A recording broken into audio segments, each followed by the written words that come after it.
Hello નમસ્કાર, કેમ છો વિદ્યાર્થી મિત્રો? હું જલ સાગર જ્ઞાન લાઈવના પ્લેટફોર્મ પર આપ સૌનું હાર્દિક સ્વાગત કરું છું.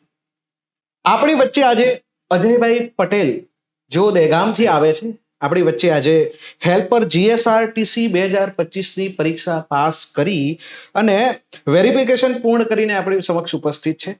તો અજયભાઈ, પહેલા તો જ્ઞાન લાઈવના નમસ્કાર. આ ડિજિટલ પ્લેટફોર્મ પર આપનું સ્વાગત છે સાહેબ, નમસ્તે. અને મેની કોંગ્રેચ્યુલેશન્સ આપે જે Thank you, પરીક્ષા sir. પાસ કરી છે એ માટે. તો સાહેબ, બે ચાર પ્રશ્ન મારે પૂછવા છે સંસ્થા સાથેના, તમારા અનુભવ સાથેના.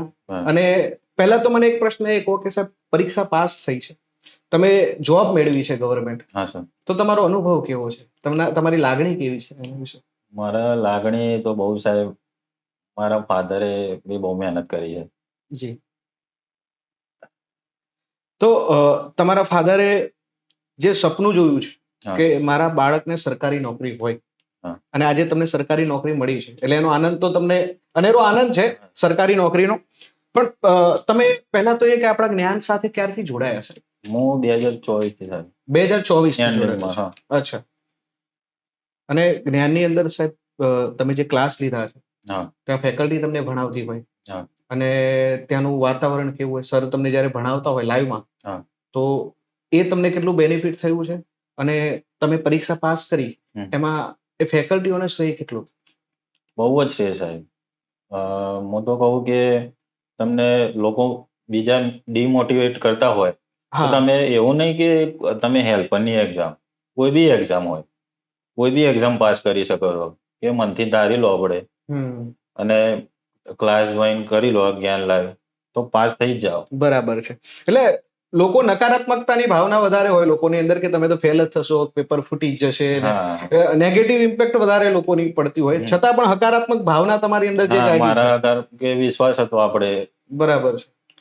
ક્લાસીસ ઉપર વિશ્વાસ હતો, અ, ભગવાન ઉપર વિશ્વાસ હતો અને મારી મહેનત ઉપર. મહેનત ઉપર છે સફળતા. સાચી વાત છે. મત કર યકીન अपने हाथों की लकीरों ઉપર, હા. નસીબ ઉનકે भी होते हैं जिनके हाथ नहीं હા. होते. એટલે મહેનત જરૂરી છે. હા, મહેનત. કૃષ્ણ પણ કહે છે કર્મંડે માં અધિકારસ્તે માં ફલેષુ કદાચિત. 2022 ની ભરતીમાં મારી મહેનત ઓછી પડી છે, જી. એટલે એમાં ના થયું. તે આ વખતે કીધું 2025 માં તો લાગુ જ છે.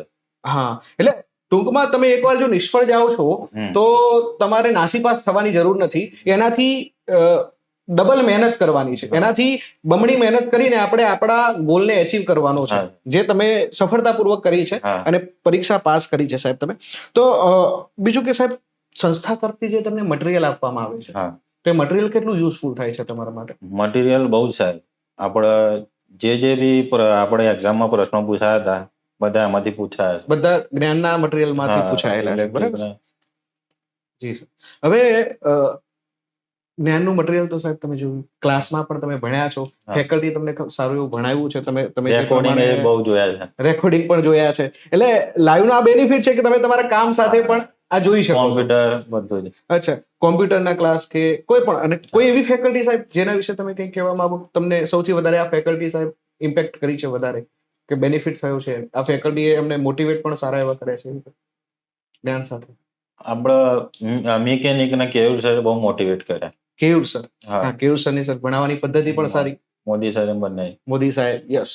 તો સર, તમને આ સંસ્થા સાથે જોડાઈને જે બેનિફિટ થયો છે, તો જ્ઞાન લાઈવ જે સાહેબ આપણું સ્પેશિયલ એટલા માટે જ બનાવવામાં આવ્યું છે કે જે બાળકોને સ્પર્ધાત્મક પરીક્ષાની તૈયારી કરતા હોય, જેમને ખરેખર ધગશ છે જોબ લેવાની, હા. જેમની પરિસ્થિતિ ઘરની એવી છે કે પરીક્ષા પાસ કરીને જો જોબમાં આવીશું ને હા. તો એક સારું જીવન જીવી શકીશું. હા. તો એવા જે બાળકો છે એમના માટે આપણે આ સંસ્થા કામ કરી રહી છે. તો આ સંસ્થા વિશે તો તમારો અનુભવ શું છે? સંસ્થા વિશે તમે શું કહેશો?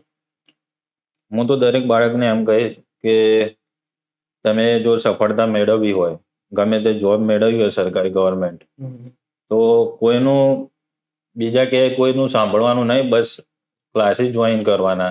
બરાબર. અને તમે મહેનત ચાલુ કરી દો, 100% સફળતા મળશે જ. અને સંસ્થાનો અનુભવ શું છે તમારો સાહેબ? જ્ઞાન લાઈવ સાથે તમે જોડાયા, હા. જ્ઞાન લાઈવ સાથેનો તમારો અનુભવ કેવો છે? મને સાહેબ મોટિવેશનો ઘણા મળે. બરાબર, મોટિવેશન સારા એવા હા, મળે છે. મોદી સરે મોટિવેશન આપ્યા, કેયુર સરે મોટિવેશનો ઘણા સરસ. આપ્યા. જો તમે બીજે ધ્યાન ભટકી ગયા હોય તો એટલે ક્યારેક એવું થાય કે હા. કામમાં કે પછી ઘરેલું કોઈ હા. એવા પ્રસંગોપાત હા. ઘટનાઓ ઘટે કે જેના કારણે તમને હા. એવું થાય કે હવે છોડી દેવું છે. હા, અને કે હવે સરે મોટિવેશન એવા આપ્યા કે ના ભાઈ, હવે જોબ મેળવવી છે. હા, એટલે ટૂંકમાં તમે તમે જ્યારે ભટકતા હો હા. ત્યારે સરે તમને એમ કીધું છે કે નહીં, છોડવાનું નથી, આપણે હા. મહેનત ચાલુ રાખવાની છે. હા. એના માટે તમને મોટિવેશન કર્યું સાહેબ, ખૂબ સરસ.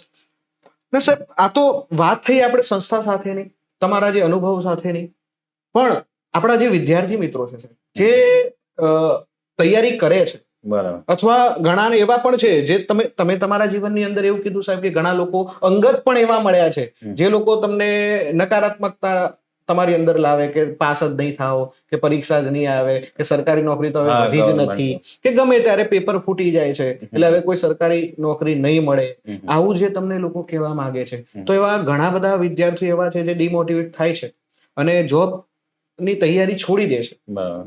અને જે લોકો જોબની તૈયારી કરે છે, આ બંને પ્રકારના જે વર્ગ છે વિદ્યાર્થીઓનો, અને જે પોતાનું ભાવિ સારું બનાવવા માંગે છે, એવા વિદ્યાર્થીઓ વિશે આપ શું કહેવા માંગશો?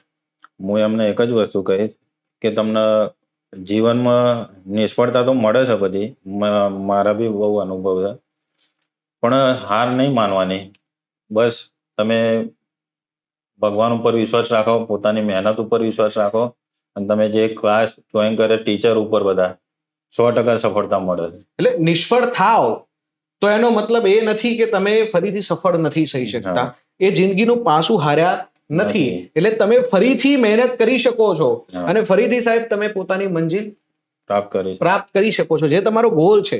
જે પ્રમાણે અજયભાઈ આપણી સમક્ષ છે કે એમણે એવું કીધું કે સાહેબ 2022 ની પરીક્ષામાં હું ફેલ થયો છું, છતાં મને જયારે ભરતી પડી મેં કીધું ભગવાને આપણે બીજો ચાન્સ આપ્યો છે, અને આ વખતે કીધું ક્લાસીસ જોઈન કરી લઉં અને પાસ થવાનું જ છે આ વખતે. સાચી વાત છે. ગૌરાંગ ઠક્કર સાહેબ એક સરસ મજાની વાત કહે છે સાહેબ કે મોકા રસ્તામાં રખડતા હોય છે અને રખડતાને મળતા હોય છે. અહીંયા રખડતાનો મતલબ એવો છે કે જેને ધગશ છે, જેને ઘરમાંથી બહાર નીકળીને કંઈક કરવું છે, એમના માટે, તમારા માટે કે સાહેબ 2022માં હું ફેલ થયો તો હવે કાંઈ કામનું નથી, હવે જે પ્રાઇવેટ નોકરી છે એને ચાલુ રાખો, ઘર ચલાવો, સરકારી નોકરી મારા હાથની વાત નથી, મારું કામ નથી. આવું જે ડિમોટિવેટ લોકો થાય છે એની સામે તમે એક પ્રેરણારૂપ છો સાહેબ. અજયભાઈ છે એવા દરેક વિદ્યાર્થીઓ માટે પ્રેરણારૂપ છે જેમને એવું થાય છે સાહેબ અમે તો ફેલ થઈ ગયા, અમે તો રહી ગયા, હવે સરકારી નોકરી અમને નહીં મળે, અમે સરકારી નોકરી અમારા માટે નથી બની. અને જ્યારે તમને લોકો નકારાત્મકતાના વિચારોથી ઘેરી લે છે, તમારી અંદર નકારાત્મકતા આવી જાય છે કે હવે અમે પાસ નહીં થઈએ, કે હવે આપણા માટે સરકારી નોકરી નથી, તો અજયભાઈ પટેલ એ તમારા માટે જીવતું જાગતું ઉદાહરણ છે કે સાહેબ નકારાત્મકમાંથી બહાર આવો. તમે ફેલ થયા છો તો એનો મતલબ એવો નથી કે તમે બિલકુલ હારી ચૂક્યા છો, તમે ફરીથી મહેનત કરી શકો છો, ડબલ મહેનત કરીને પરીક્ષા પાસ કરીને ફરીથી તમે તમારી મંજિલ ઉપર પહોંચી શકો છો. તો ફરીથી અજયભાઈ જ્ઞાન લાઈવના પ્લેટફોર્મ ઉપર તમે આવ્યા, તમારો ખૂબ ખૂબ આભાર સાહેબ. અને તમે હેલ્પર જેવી પરીક્ષા પાસ કરી અને સરકારી નોકરી મેળવી અને તમારું, તમારા પરિવારનું, તમારા સમાજનું નામ રોશન કર્યું છે, એ બદલ જ્ઞાન લાઈવ પરિવાર આપનો ખૂબ ખૂબ આભાર અને આપને મેની કોંગ્રેચ્યુલેશન.